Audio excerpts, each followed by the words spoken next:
Santiago, go ahead. Gegard, how much would a Bellator Amsterdam event mean to you? And can you describe the feeling going through your body when you just think about doing a walkout in the beautiful city of Amsterdam with 20,000 fans all screaming your name? That was in the planning, I think, before COVID. It was in the planning for Bellator to come to Amsterdam. Things changed. That's definitely one of the things on my bucket list. And that would be nice. I haven't fought in Holland for a long, long time. So at this stage, maybe as a champion, that would be a cherry on top, they say. Gegard, there are these Logan brothers. I'm not sure if you heard about them, but they are very famous on TikTok or something, and they bring a lot of viewers to their boxing matches.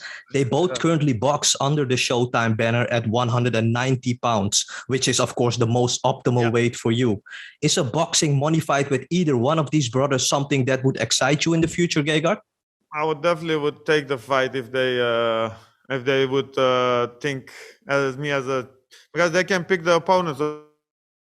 Would say, hey, come fight, I wouldn't say no for sure. Who is going to be in your corner for this fight, Gegard? Did you bring Gökhan Sarıkan with you? Yeah, my friend Gökhan, Ricardo, Kamran, my brother. Okay, Tony. Hi, Gegard. Hope you're well.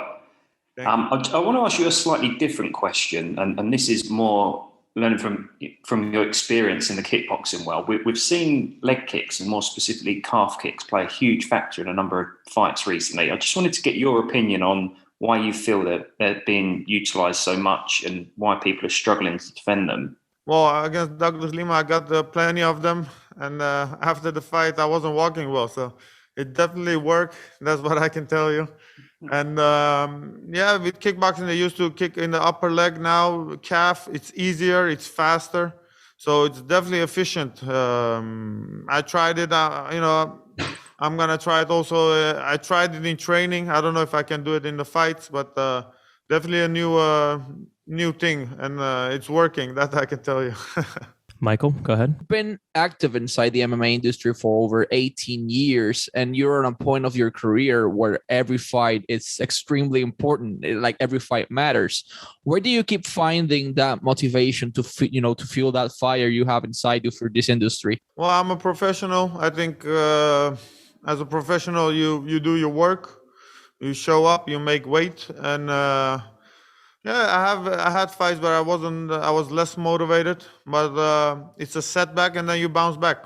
And so far, like I said, the professional, I have to do my job. Edward, go ahead. You just mentioned motivation, and in the past you mentioned your mood going into a fight affecting your performance. So I'm just wondering, going into this one, where's your mood at? It's good, especially, the last two fights were decision fights. I'm not satisfied, and so it's also style of the fighter. Douglas Lima, he didn't bring the fight to me. So this guy, he wants to he needs the takedowns to win the fight. So, and I'm not gonna lay down just fighting from my back. My plan is to get right back up and just, if it's necessary, fight him, and then. If it needs to be technically stand up, I don't think he can hang with me there. Gene, go ahead. Kind of along the same lines of what you just said, though. I know your game is pretty well rounded, and he's more of a grappler. Does that do you think that will dictate where you want to go with him, or do you think you can beat him at his strengths as well? Well, definitely gonna try to. If I can, I will take him down 100%. But I think he will look for the takedown constantly, and if he fails, I wouldn't mind punching him and doing some ground and pound on him. So definitely an option to go on the ground, 100%. I know you've spoken in the past about moving back up to 205. Is it any more appealing now with the big names that they have brought in for the Grand Prix and the possible opponents and the big matches that could be made for you? It's going to take me a while to put the weight on.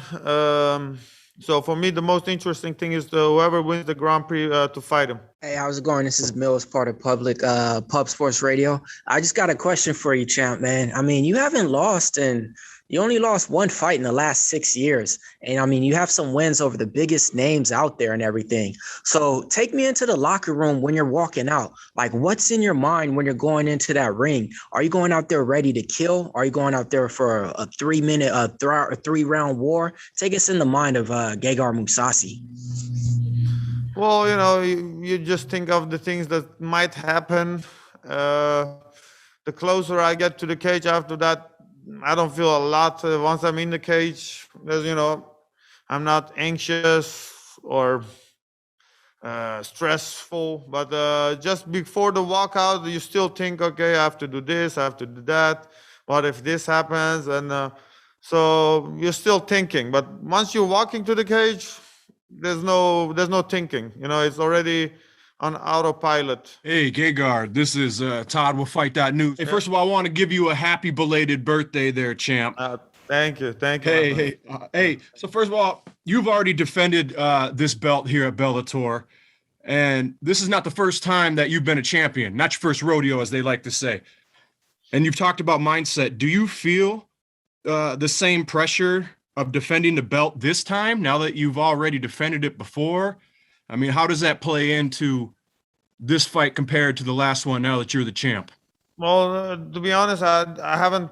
The first time I fought for the belt, that was, different feeling. It was my goal for a long time. Against Douglas Lima or John Salter, I haven't been really thinking about the belt.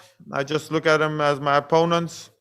So I never thought, I'm defending my belt. It's just focus on the opponent, because on paper, the belt is on the line, but if you step in the cage, there's not a belt waving there, or you don't see a belt. So it's just focused on the opponent.